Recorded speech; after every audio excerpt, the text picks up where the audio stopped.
నీకు రూపాయరా చిల్లర ₹10 ఇడిదైనా చెక్కాల్సింది. ఎవడా నువ్వు? ఐఎమ్ బొక్కన్న. ఒక్కేం కాదు, ముద్దుగా అలా కూడా పిలుస్తారు. జక్కన్న ఫ్యామిలీ. నువ్వా? Yeah. సర్లే, విగ్రహం చెక్కడానికి ఎంత తీసుకుంటావేంటి? 1,50,000. 1,50,000? ఏంటి అడ్డపడ్డాడు? చూడబడుతుందండి. వద్దులే, రూపాయి బొక్క. ఎందుకు అడ్డపడ్డావు? మరి ఎక్కువ కాదు. 5 కాయలకి 50,000 పోతే నాకేం మిగులుతుంది? 5 కాయల అయ్యేంటి? తలకాయ 1, మెడకాయ 2, గుండుకాయ 3. చెప్పు, ఎవరికి చెక్కాలి? మా బావది. మా చేతు, ఈ చేతు స్నానం చేయలేదేంటే బాబు. కాలెత్తు, ఈ కాలెత్తు. ఏంటి తమాషానా? పడిపోడా? మరి అదే, ఆ కాలు కింద పెట్టి కాలెత్తచ్చు కదా. అలా కూడా చేయొచ్చు. ఎత్తు. స్ట్రైట్. మెజర్మెంట్స్ అయిపోయినాయి. వెళ్ళి అక్కడ నుంచో మనం ఫోజ్ ఫిక్స్ చేద్దాం. బావా పైకంటే ఇక్కడ నుంచో. 37. ఇదిగో బావా. గురుగారు ఆ పోజ్ చూడండి. ఏంటి నేను ఛత్రపతి శివాజీ అనుకుంటున్నావా? మాసం కొట్టేవాళ్ళ ఉన్నావు. అది ఇది తీసుకో బావా. గురుగారు ఈ పోజ్ చూడండి. ఏ ఫోజు? ఏంటి నువ్వేమన్నా అల్లూరి సీతారామరాజు అనుకుంటున్నావా? కాకిలు కొట్టేవాళ్ళ ఉన్నావు. తీవై బాణం ఏదో ఫోజులు నువ్వు. ఇదిగో మంచి ఐడియా వచ్చిందా? కూర్చోమని చెప్పు.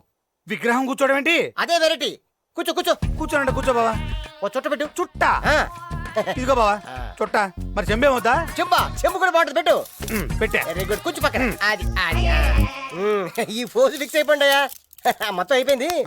అవును, ఈ జనాలేంటి గోలేంటి? ఇంతకీ ఏం చేస్తాడు? సెక్షన్ శంకర్ పేరు ఎప్పుడన్నా విన్నావా? ఆ రౌడీ గురించి ఇప్పుడు ఎందుకు లేవా? అతనే ఇతను.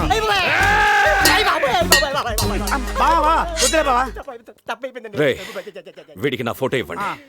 విగ్రహం సరిగ్గా రాకపోతే తల లేపేస్తా. ఇప్పుడు చెప్పరా విగ్రహం చెక్కడానికి ఎంత అవుద్ది? ఇందాక 10,000 అన్నా. కొబ్బరికాయ ఎత్తి చాలండి. అది వెళ్ళి పని మొదలు పెట్టు. ఇప్పుడు వెళ్ళు.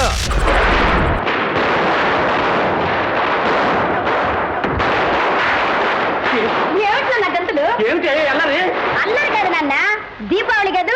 టపాకాయలు కాల్చిపోతే ఎలా? కొంప కూడా కాల్చమే తీరిపోతుంది. ఆ నరకాసురుడు ఎప్పుడు చచ్చాడో నాకు తెలియదు కానీ ఈ డాండాం తప్పులు దుబారా ఖర్చులతో ప్రతి సంవత్సరం వాడి పేరు చెప్పుకుని నేను తస్తున్నానే. ఏమిటి ఇదేమిటండి? పండగ కూడా దీపాలు అర్పిస్తున్నారు. మీకు ఏమన్నా మర్చిపోయిందా? నోర్మై, సచ్చి చెడి సంపాదించిన డబ్బంతా ఏ విధంగా తగలబెడుతున్నారు. బయట టపాకాయలు వెలిగించి అది తగలబెట్టుంది, ఇంట్లో చౌరికి ఒత్తులకి నువ్వు తగలబెడుతున్నావు.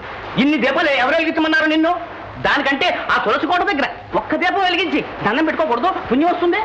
సర్లేండి, చూడండి మీరు కూడా కాకర పొత్తు కాల్చండి. కాస్త పుణ్యం. నేను కూడా కాలుస్తాను కాకర ఒత్తులు. ఏడి సుపుత్రుడేడి? వాడేం తగలబెడుతున్నాడు? మధ్యాహ్నం బాబ్జీతో వెళ్ళాడు. తగలబెట్టండి, అందరూ తగలబెట్టండి. రే బాబ్జీ,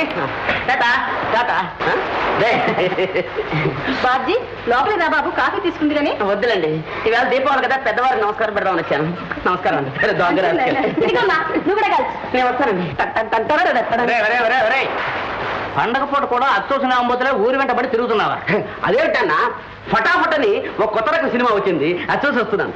ఏమిటదే ఫటాఫట్? అవును, ఏడవలేకపోయావు. ఇంట్లో వీళ్ళు బయట నువ్వు ఇలా డబుల్ ప్రోగ్రామ్ పెట్టి నన్ను కాల్చు తింటున్నారు ఎవరా? రేయ్, నీకు బుద్ధి ఎప్పుడు వస్తుందరా? అంత గబ్బకిలాడితే నేనేలా చెప్పను. సిగ్గున్నా లేదురా? నీ వయసులో ప్రయోజకున్నాయి పెళ్లి చేసుకుని ఒక బిడ్డను కూడా కన్నానరా. అది ఒక గొప్పేరేంటి? నాకు కూడా పెళ్లి ఉంటే 2 బిడ్డలు కానీ తండ్రికి మించిన కొడుకుని అనిపించుకునేవాడిని. విన్నావా నీ కొడుకు పైత్యం? ఇందాకటి నుంచి వింటూనే ఉన్నా మీ పైత్యం. అయినా పండగ పూట కూడా ఇదేమి రుసరుసలా అండి. అమ్మ సరస మారింది. ఈ కాకరపు పొత్తు వెలుగులో నిన్ను చూస్తుంటే నా మతి తారాదువలా ఎగిరిపోతుంది. అదే నవ్వు కరకరా నవ్వుని నన్ను మింగేస్తుంది. భాగ్యం, నీ దివ్య దర్శనం కోసం ఉమెన్స్ కాలేజ్ చుట్టూ విష్ణు చక్రంగా ఎన్నిసార్లు తిరిగానో తెలుసా? అక్కడ తిరిగితే ఏం లాభం? మా నాన్న నన్ను కాలేజీ నుంచి మానిపించేశాడుగా. Very good. అంటే ఒళ్ళే ప్రియ మాట. అలా ఊరికి ఇంట్లో కూర్చునే బదులు గంటకో ప్రేమ లేఖ రాయొచ్చుగా నాకు. రాస్తే అందించేవాళ్ళు ఎవరున్నారు? అది పాయింట్ అనుకో.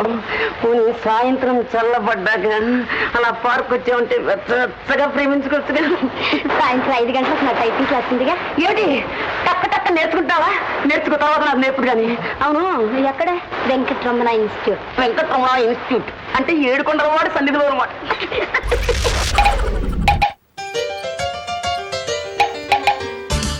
ఏంటయ్యా, ఏంటి ప్రాబ్లం? నీ కడుపు వచ్చింది అంతే కదా? కడుపు నాకు కాదు సార్, మన హీరోయిన్ కి. ఏం చేయాలో అర్థం కావటం లేదు. దీనికే ఉందయ్యా, వెరీ సింపుల్. ఏమిటది? ఫ్లాష్ బ్యాక్ లో హీరోతో కమిట్ అయిపోయినట్టు లాగించాయి. అసలు సమస్య మీకు అర్థం కావటం లేదు సార్. ఏమిటయ్యా అది? హీరోయిన్ షూటింగ్ కే రాలేని పరిస్థితి. అబ్బో మేజర్ ప్రాబ్లం. అయితే ఓ పని చేయి, ఏంటి? హీరోయిన్ మార్చేయి. ఆ? మార్చడం ఎందుకు సార్, చాలా సింపుల్.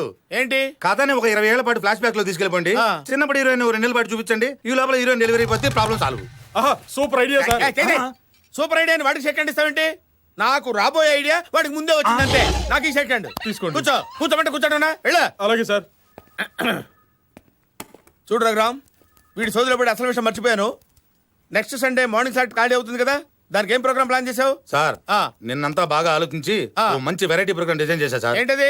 ఇప్పుడు సండే అనగానే టీవీలో ఆ ప్రోగ్రామ్ ఈ ప్రోగ్రామ్ వేసేస్తుంటారు కదా, మనం అలా కాకుండా వెరైటీగా ఒక 7-8 మంది కాలేజీ అమ్మాయిల్ని అబ్బాయిల్ని మెట్టబెట్టుకెళ్ళి ఏ షాపుల్లో మంచి డిజైన్ డ్రెస్సులు దొరుకుతున్నాయో, వెరైటీగా ఉంటాయో అవన్నీ మనం డిస్కౌంట్లు రేట్లు కనుక్కుని ప్రత్యేకంగా షూట్ చేసి రిలీజ్ చేసాం అనుకోండి, అదిరిపోతుంది సార్. అసలు ఇంతోటి దీనికోసం వీక్ అంతా ఆలోచించాలా?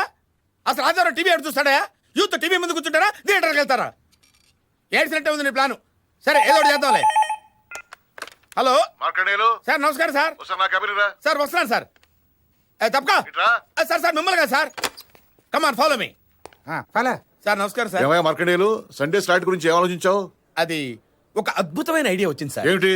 విధి వంచిత అనే సీరియల్ తీసుకొని అమ్మాయిల విషాదగాలను షూట్ చేసి రికార్డింగ్ మిక్స్ చేసి వదిలేసామనుకోండి. అవి చూపిస్తే టీవీ ఎవరు చూస్తాడయ్యా? ఏమైనా కొత్తగా ఆలోచించు. ఏమయ్యా రఘురావు సార్, నువ్వేమైనా ఆలోచించావా? వాడి మొహం వాడు ఏం ఆలోచిస్తాడు సార్, చిన్న బుర్ర. ఎవరు చెత్త ఐడియాలు చెప్తాడు కానీ అవి వింటే మీకు బీపీ రైజ్ అవుతుంది sir. Sir if you don't mind నాకు 2 minutes టైం ఇవ్వండి. తీసుకో. Thank you sir. Super idea sir.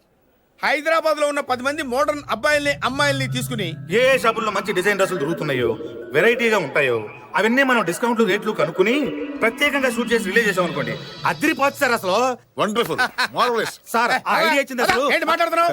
పెద్దవాళ్ళ ముందు నీ ఇష్టం వచ్చినట్టు మాట్లాడతావా? ఓకే, సార్ ఇది పని నేను చూసుకోండి. చూసుకుంటాను సార్.